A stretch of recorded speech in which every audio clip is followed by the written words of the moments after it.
తెలంగాణలోని ఆంధ్రులు అకస్మాత్తుగా నష్టపోతున్నారు, అన్యాయం అయిపోతున్నారు. దానికి సాక్ష్యం నీట్లో ర్యాంకులు వస్తే అక్కడ స్థానికత వివాదం తీసుకొచ్చారు. లోకల్ వాళ్ళకి 85% సీట్లు, అక్కడే ఉన్నటువంటి ఆంధ్రా నుంచి వెళ్ళి సెటిల్ అయినటువంటి వాళ్ళు అని సెటిలర్స్ అని ఏదైతే పెట్టుకొచ్చారో ఇప్పుడు అదే పెట్టి 9, 10 ఇంటర్మీడియట్ ఎవరైతే ఆంధ్రాలో చదివారో, అంటే ఉద్యోగాలు సచివాలయంలోనో అక్కడ చేసుంటారు ప్రభుత్వ ఉద్యోగులు, వాళ్ళ పిల్లల్ని అప్పుడు ఉమ్మడిగా ఉంది కదా అని ఇక్కడ చదివించారు. నారాయణాలు, చైతన్యాలోనో లేకపోతే ఏ భాష్యంలో, విజ్ఞానంలో ఇట్లాంటి వాటిలో చదివించారు. ఇక్కడ చదివించిన పాపానికి వాళ్ళు అక్కడే ఉన్నారు కాపురాలు 30 ఏళ్ళు 40 ఏళ్ల నుంచి కూడా.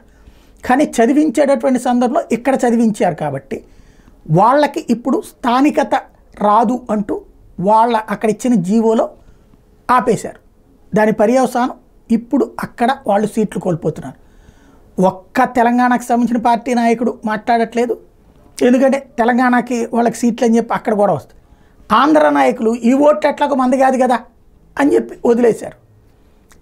విభజన సమయం నుంచి నేను చెప్తున్నా, రాజకీయ నాయకులే ఆంధ్రుల పాలిట శాపం.